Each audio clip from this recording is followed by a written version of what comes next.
Baik, memang sebagian besar orang masyarakat kita menyukai makanan pedas. Bahkan banyak yang bilang makanan tidak terasa nikmat kalau tidak pedas. Nah, mengkonsumsi makanan pedas ketika waktu sahur sebenarnya tidak dianjurkan. Mengapa? Karena ketika mengkonsumsi makanan pedas, tubuh kita cenderung akan mengeluarkan air, sehingga kita akan berkeringat dan kehilangan cairan. Apa yang terjadi? Maka akan terjadi dehidrasi. Oleh karena itu, jika kita masih ingin mengkonsumsi makanan pedas, sebaiknya mengkonsumsi makanan pedas jauh dari waktu imsak. Perlu kita ketahui juga bahwasanya cabai memiliki kandungan capsaicin, di mana kandungan tersebut dapat mengiritasi lambung. Sehingga para penderita MAH dan juga GERD disarankan untuk tidak mengkonsumsi makanan pedas. Nah, untuk mengkonsumsi makanan pedas di sahur sebaiknya dihindarkan ya teman-teman. Seringkali asupan gizi kita itu berkurang ketika kita sedang berpuasa, sebanyak 20 hingga 30%. Mengapa? Karena terjadi perubahan pola makan. Biasanya kita makan sehari 3 kali, pagi, siang, dan malam. Dan itu menjadi berubah ketika kita buka puasa dan sahur pada pagi hari. Oleh karena itu, perubahan pola makan ini kita harus seimbangkan dengan gizi yang cukup.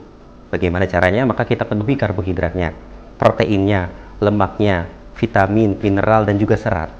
Nah, karbohidrat bisa kita peroleh dari sumber karbohidrat kalau bisa dengan indeks glikemik yang rendah, seperti nasi dengan beras merah, ataupun dengan roti gandum.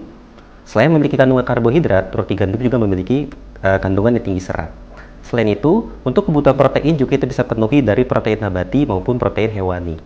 Selain itu, lemak juga kita penuhi meskipun tidak sebanyak kandungan karbohidrat dan protein. Nah, untuk kondisi sahur, sebaiknya kita mengkonsumsi makanan yang tinggi serat. Bisa kita dapatkan dari buah-buahan. Dan jangan lupa, untuk makanan sahur, sebaiknya kita juga mengkonsumsi air mineral yang cukup untuk mencukupi hidrasi pada tubuh kita. Baik, sebenarnya mengkonsumsi air teh manis ketika puasa itu tidak menghilangkan rasa haus, justru malah sebaliknya. Ya. Air teh manis itu malah dapat meningkatkan rasa haus ketika kita sedang berpuasa, karena air teh manis itu bersifat diuretik. Ya, dia akan merangsang untuk pengeluaran air, sehingga kita akan merasa terus-menerus haus, dan juga dia juga mengandung sedikit kafein. Selain itu, teh manis juga dapat mengurangi resiko penyerapan zat gizi, sehingga pada penderita anemia itu sebaiknya juga mengurangi konsumsi teh manis, terutama pada setelah makan. Minuman dingin memang banyak menjadi pilihan sebagian besar masyarakat dalam berbuka puasa.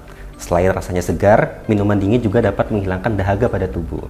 Akan tetapi, mengkonsumsi minuman dingin itu sebaiknya tidak dilakukan ketika kita berbuka puasa. Mengapa? Karena saat kita berpuasa, maka terjadi perubahan proses fisiologis tubuh. Proses pencernaan kita akan melambat, asam lambung akan menurun, gerakan usus akan melambat. Ketika kita mengkonsumsi air dingin, maka dapat memperlambat proses pencernaan.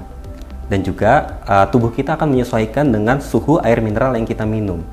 Dan juga air dingin dapat membuat pembuluh darah kita menyempit atau vasokonstriksi, sehingga disarankan kita mengkonsumsi air mineral dengan suhu ruangan ketika buka puasa. Makanan untuk buka puasa itu cukup banyak ya yang bisa kita temui. Nah, terutama yang pasti gizinya sehat dan seimbang.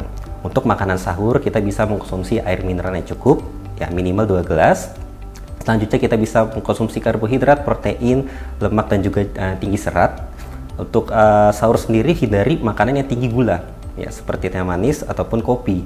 Kopi juga dapat merangsang rasa haus nantinya ketika kita sedang berpuasa.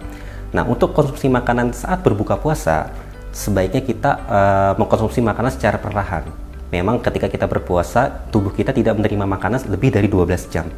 Nah, ketika kita buka puasa, hampir sebagian orang rasanya ingin memakan segalanya, ya dikarenakan rasa lapar yang cukup tinggi. Sebaiknya ketika berbuka puasa itu kita mengkonsumsi makanan ringan terlebih dahulu, atau biasa kita sebutannya mengkonsumsi takjil. Ya, kita bisa mengkonsumsi air mineral dengan kurma. Selanjutnya kita biarkan waktu untuk proses pencernaan ini menjadi lebih siap. Kita bisa memberikan space waktu dengan sholat maghrib terlebih dahulu. Selebihnya baru kita bisa mengkonsumsi makanan berat. Ya, makanan berat yang tentu kita harus sesuaikan dengan gizinya. Ya, sesuaikan dengan kebutuhan karbohidrat, protein, vitamin, lemak, dan mineralnya.